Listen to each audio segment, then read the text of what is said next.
How you doing, everybody? Hi, Aldo. How you doing? I'll let you in. You're in, man. Got to check on the sound, okay, and everything else, all right. Sound and video.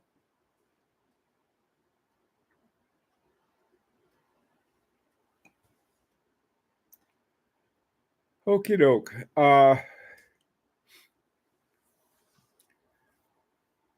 Let's start off with what four types of watches that you think every collector should have. Hey, Brian, how you doing? Assume this. Let's say that. Oh, great. Thanks, Brian. Let's say that you got a friend, and this friend of yours is just starting watch collection, and they ask you, say, "Hey, um, I'm getting into watch collection. What kind of watches?" Now, I'm not talking about brands, and I'm not talking about prices, but rather types of watches. So let's hear what you have to say. Hey, neighbor, how you doing, Alexander? Dominic, good to see you. David, hi, Dong Do. Australia. Oh, good. I was. I just had a email from a guy in Australia this morning that I've got to get back to. Oh, you like the glasses? You know what I found out? I wanted some green ones, and I guess these are sort of greenish. But the problem with my other glasses is that when I'm sitting here talking with you guys, they start falling down, and I had to get a band to keep them up. And so I thought, well, I'll get another pair. I'll see how these work. So that's what they are. Plus I wanted to have something a little more colorful, but I like the other ones too. So you'll probably have a mix here. Hi, Michael A. Hey, we got you squared away. Glad that worked out. Hi, Dubob's. Dubob's Nightmare. Oh man. Hey, thanks, Dominic. I decided that I'll probably have it on at 4 o'clock for the afternoon session. I had my Urban Jurgensen. I love my Urban Jurgensen. I don't wear it as much. I try to have everything in a rotation, wear one and so forth. And I think it's important because you want to be sure that all of your watches kept wound, so none of them, so keeps all of the lubricants lubing. Hi, Dino.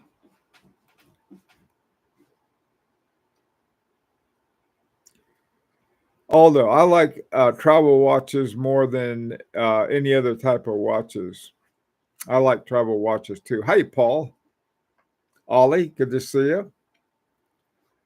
Okay. Um,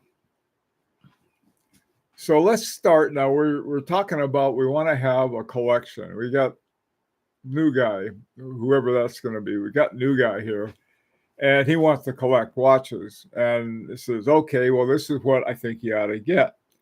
And so you start name. I would say, first of all, I think you ought to get this, and then you got to get this, and so forth. Let's see if I can get my thing going here. My thumbs up. Hey, thumbs up. Up, up, up, up.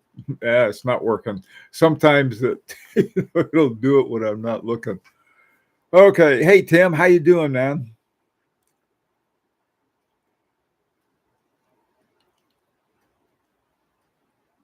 Hey, Long Island Sound, huh?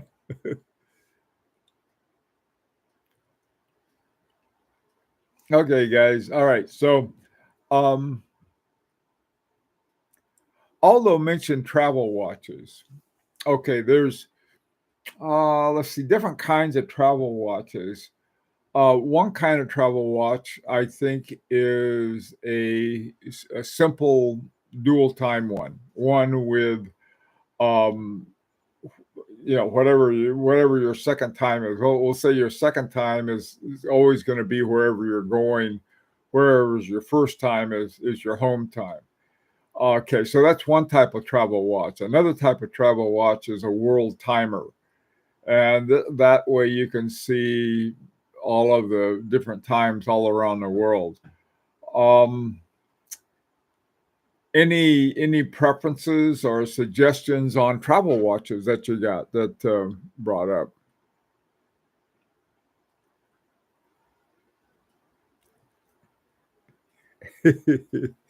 Keep the analog happy. There you go. Hey, Canadian Watch Monkey, how you doing? Thank you. Hermes Arcule Temp Voyager is in my mind right now. Brand new, half of the prices. Ooh, I gotta find that. That sounds like an interesting one.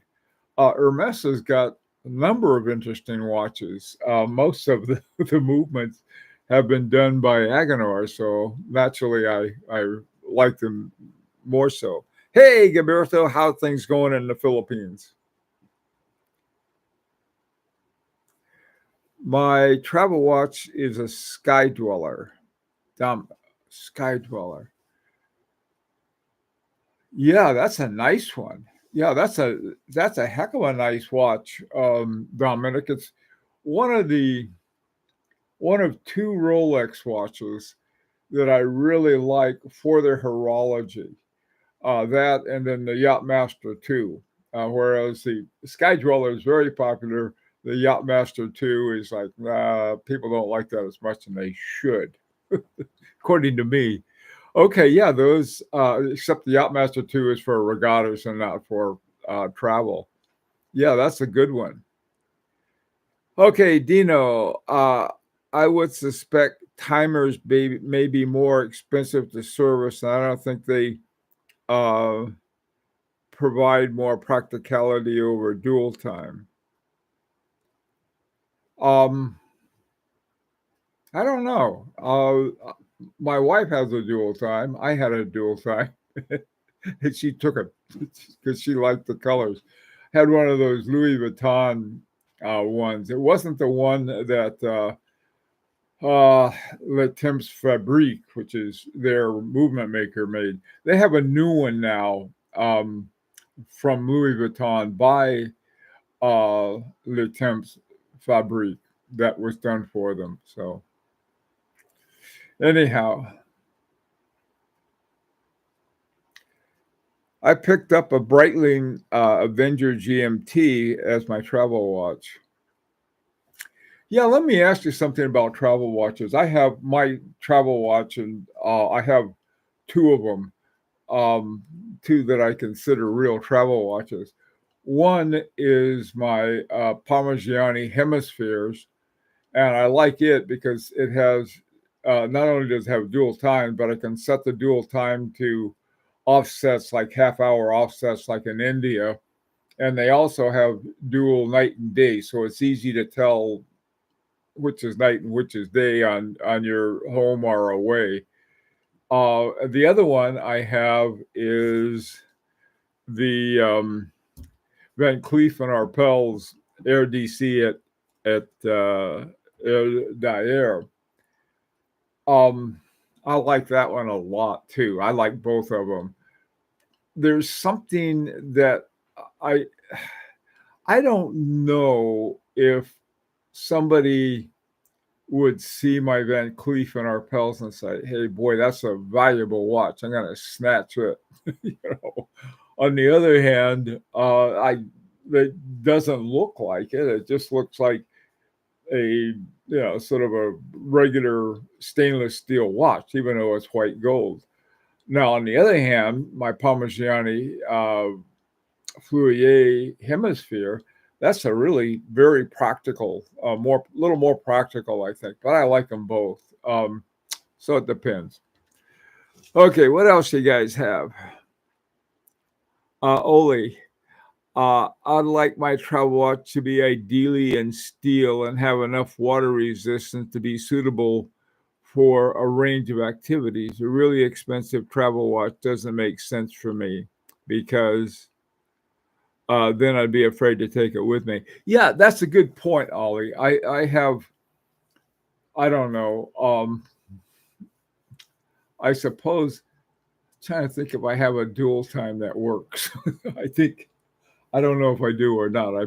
I do. I had one and I gave it to a friend. Um, yeah, that's another thing too. I would not ever want to take a yellow gold, something like this with dual times on it. For travel. I mean, for maybe visiting relatives in California or Oregon or something like that. But really, some serious world travel, probably going to be my Van Cleef and Arpels or my Parmigiani. Okay, travel watches. Love travel watches. I could go on for the whole time about that, but we got three more watches. Let's see what else. Let me see what else you guys have. Um, Lone Jeans, Spirit, Zulu time has been pretty splendid thus far. That sounds like a good one. My main travel watch is an Omega Seamaster Aquaterra 41 millimeters. That would be another nice one. Hey, I have two, but my favorite is my Mont Blanc Star World Time GMT. That is one that won a Grand Prix award. That's a nice watch.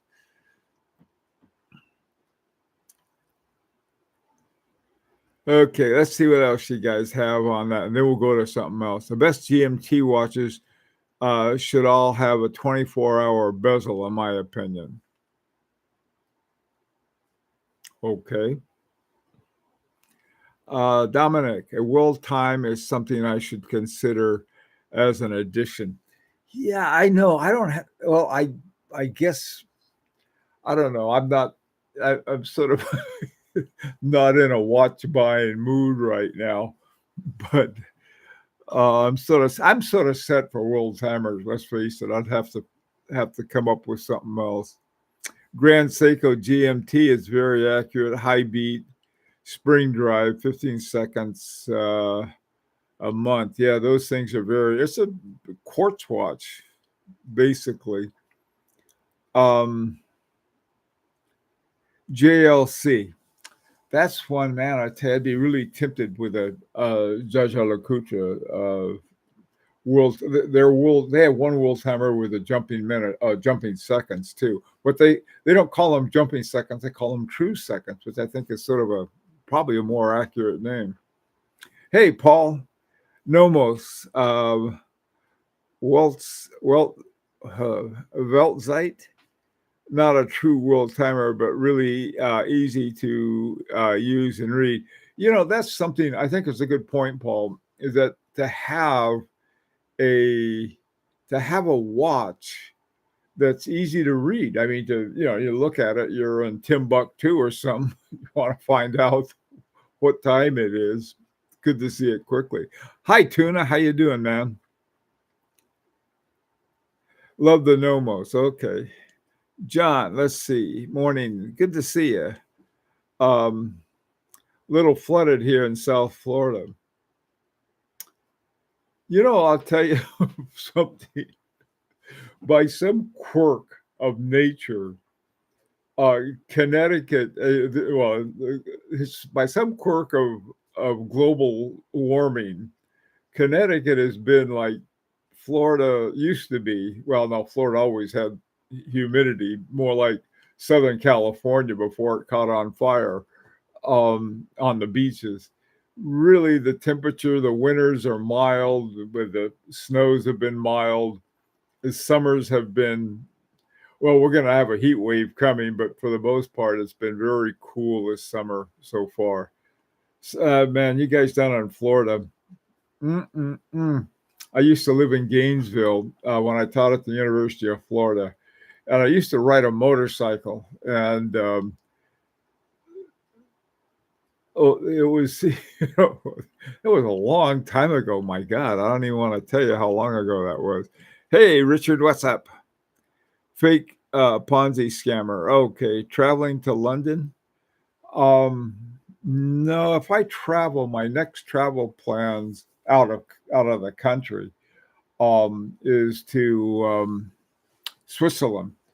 Right now, the only travel we go to Boston and we go to New York City. We got kids in both places, so that doesn't count as travel. It's sort of like Connecticut's such a small state. You drive an hour in any direction, and you're either in another state or in the Atlantic Ocean from where we are. For true world travel, I'd pick up Great White Omega Seamaster GMT. Okay. Watches with retrograde hands is also fun. I agree.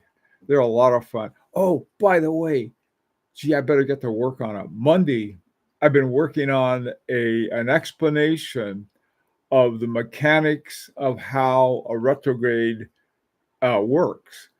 And I've been using cardboard and wood and popsicle sticks, and it's coming along pretty good.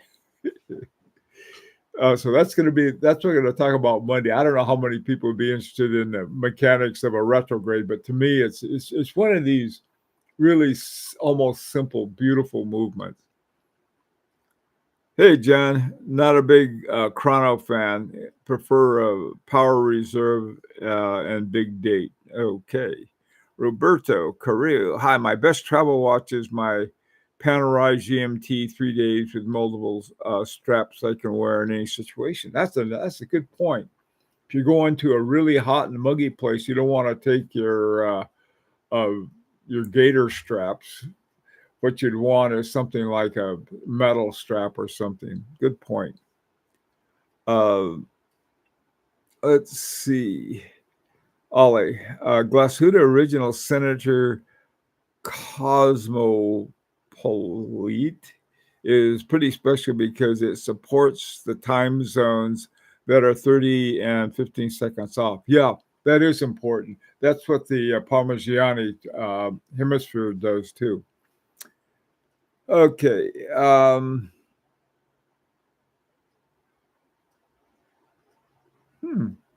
Good point, Gilberto. Hadn't thought of that. Okay, let's go on. All right, so we got so one watch you're going to need is a travel watch. Okay, we got 4 of these, and we don't have much time left, so we better get going. What would be the second one you'd say? Say, okay, you got a travel watch, and this would be the second one that all collectors should have.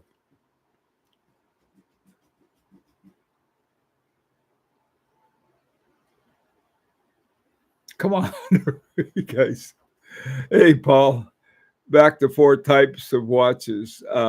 Simple dress watch, 3-hander. I agree. That would be, this is something.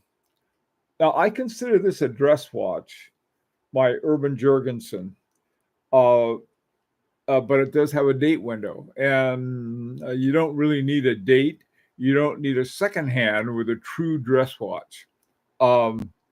In that case, I would use one of my other ones. I have to figure out which one it is. My FP Journe Chronometer Souverain, but it does have a second hand, but it might pass. Anyway, okay, let's see what dress watches have. There are no specific types of watches that anyone has to have. Get what you want and enjoy. Oh, Dino, don't go all philosophical on me. I'll put it this way: what are 4 watches that you think people would enjoy having? I'm everywhere as an individual. That's a good point, though. But a one-hander. Oh, I don't like those. The Bobs. I'm sorry. Somebody may like them, but I don't. A one-hand watch, too much work. Trying to figure out where that one is. Okay, Watch Monkey. Quartz or digital? Okay, let's say no quartz, okay? No electronic. We'll keep all of those out for now. Okay, I watch everyone need is a digital watch. Oh wait, no, a nasty watch. We got a language thing here. This is G-rated, Richard. So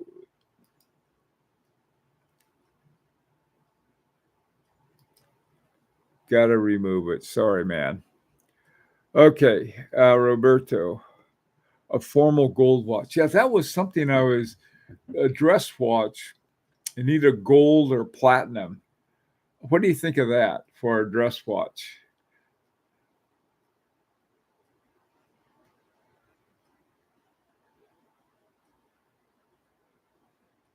Yeah, yeah, I know.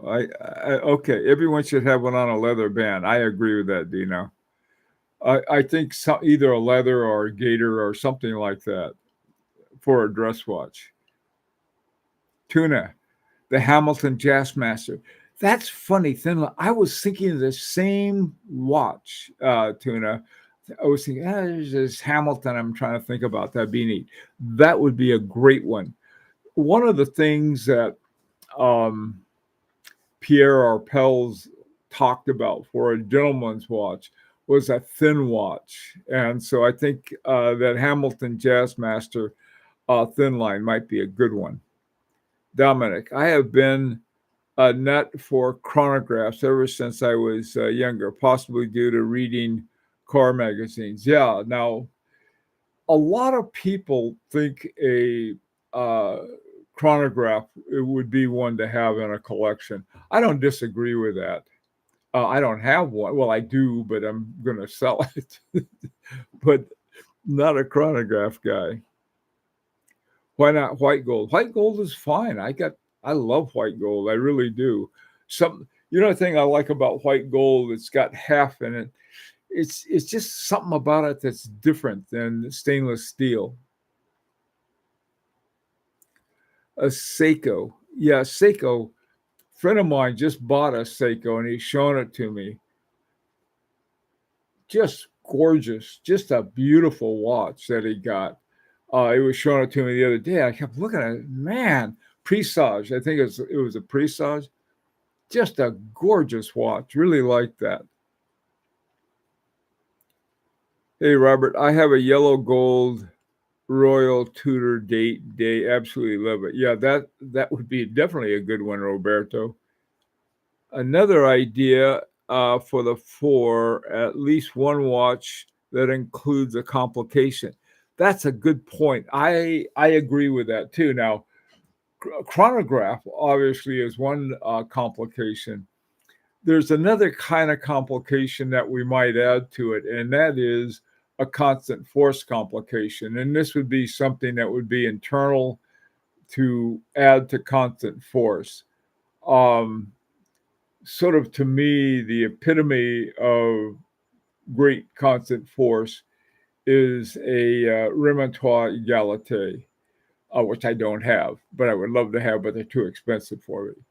Besides, I already blew a whole bunch of money. Um, uh, Dual barrels in parallel, those work very well for constant force. I agree with that, Paul. I think everyone ought to have at least one watch with some kind of complication. It doesn't have to be a constant force complication, but I think that was not a bad one.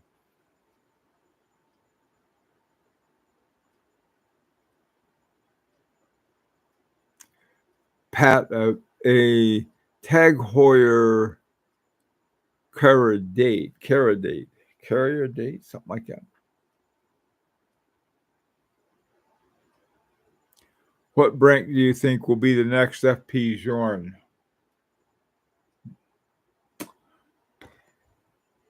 I think one of these kids is going to come up with the next FP Journe.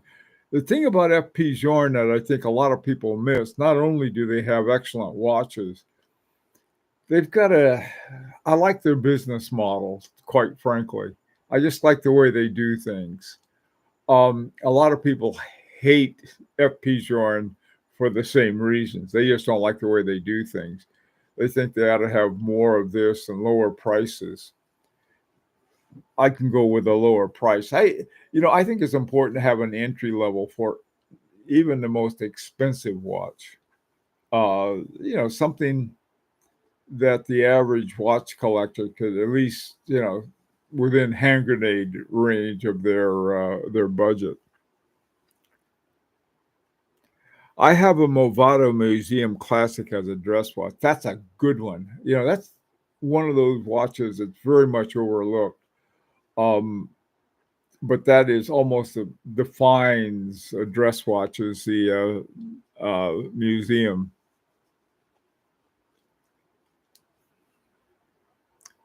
So far, we have travel. Okay.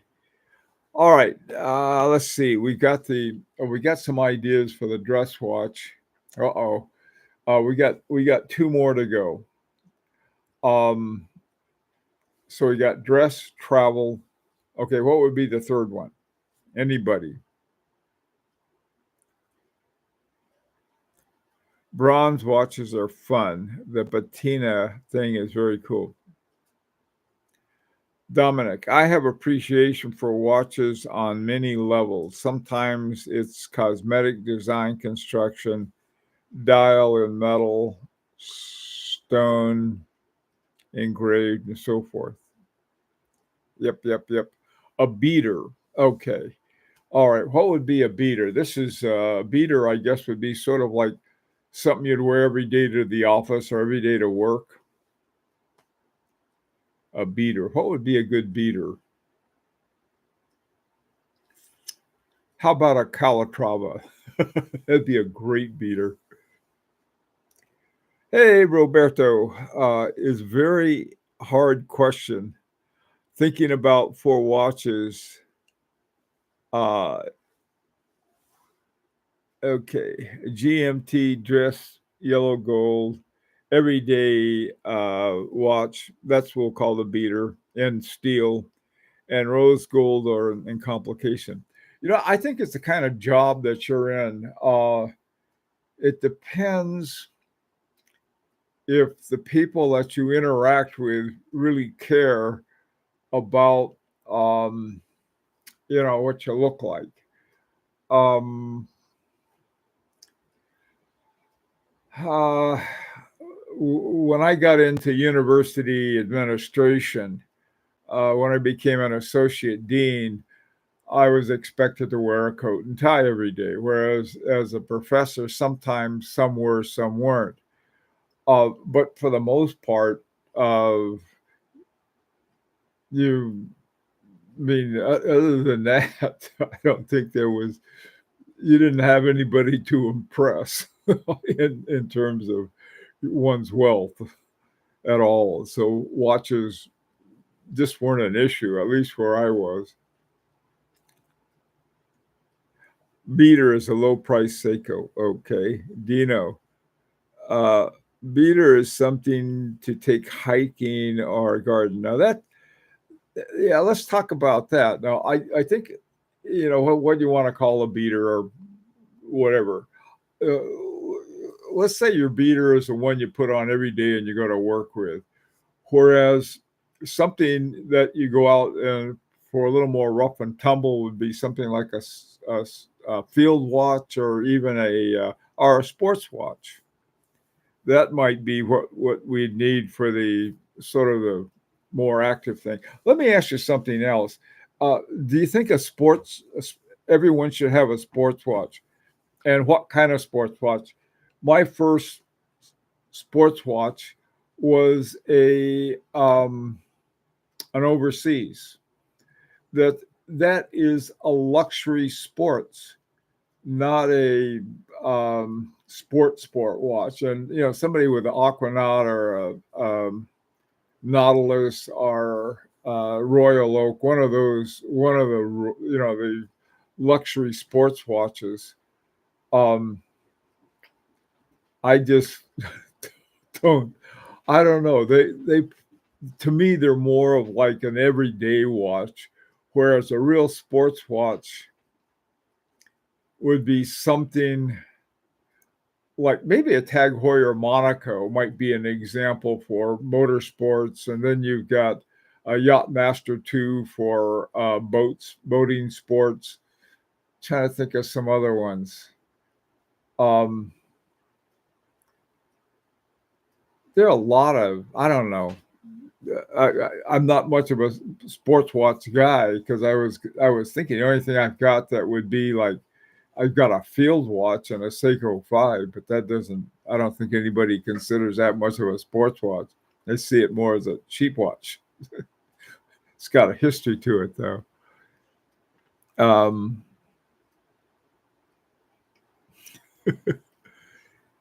you can't really beat a Seiko 5 for just knocking about. No, you can't. Oval shaped watch, Parmigiani pantograph. That watch is just a big, wonderful toy. I'll put it that way. I gotta have. I'll have that on this afternoon. I had to take it off. I was wearing it all the time, so I had to give my other watches a shot. Hey, Caesar, glad you could make it. I have Orange Seamaster. Oh, Omega Seamaster 300 with rubber strap is quite convenient. You know, I tell you, what I like for that kind of watch is a Doxa, an orange Doxa. There's something about those I've always liked, and I have no idea why. It's irrational, like everything else I do with watches. You got irrational. Beater is a Seamaster 300M. That's another good one, I think. The only sport watch that makes sense from JLC is a Reverso. Actually, that is the original sports watch. That was actually a purpose-made watch for playing pogo, which is crazy. I think watch to wear to work for non would be a everyday watch. Yeah,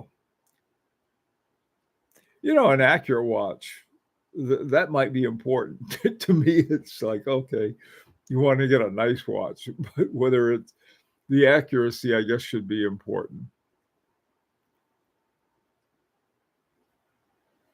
I can go to parties and not worry about scratches. Yeah, a party watch that would be a beater, I guess. Either that or something sort of a fun watch. Depends the kind of parties you go to. Sport, dress, and two others. You like the style, no rules. It's your money, your taste. Sure is. Luxury sports watches are not for sports. I agree, Dino. And so they're sort of good everyday watches, though. You don't have to be quite as careful with them. When I got my Calatrava, I wanted to wear it everywhere, and people said, "Ah, you got to be careful of that Calatrava. You don't want to bang into something. You need a sports watch for that." That's how come I ended up with an overseas. Hey, Frampton, how you doing? Diver, field dress, and luxury dress. There you go. I got an AP 1159 rose gold and green dial. Ooh, that sounds yummy. That sounds like a neat watch. What do you use it for, Caesar?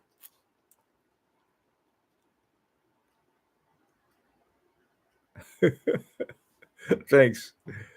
Dino, my everyday watch for work goes between a Nomos Ahoy and a titanium sword hand Omega Seamaster. Sound like two good ones, Dino. Ollie, I recently discovered La Joux column wheel chronograph movements. The new SIN 903 ST2 is a nav timer without the name and 200-meter water resistance. It would be a nice sports chronograph.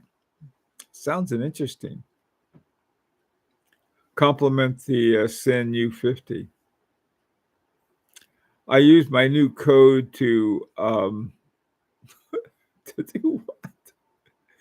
Oh, to chase Russian chicks in Dubai. Oh man, you be careful about that. I am intrigued by Norquain and Sin as sports watches. Yeah, Norquain is interesting. Anyway, well, oh man, my time is over. I'm gonna get in trouble real quick if I don't. I got a half hour window. Anyway, guys, thanks. I liked all of your ideas, and I think one of the things is that the more ways we can have fun with watches, I think the better off we are. Hope to see you at 4 o'clock. We'll think of something to talk about. Take care now.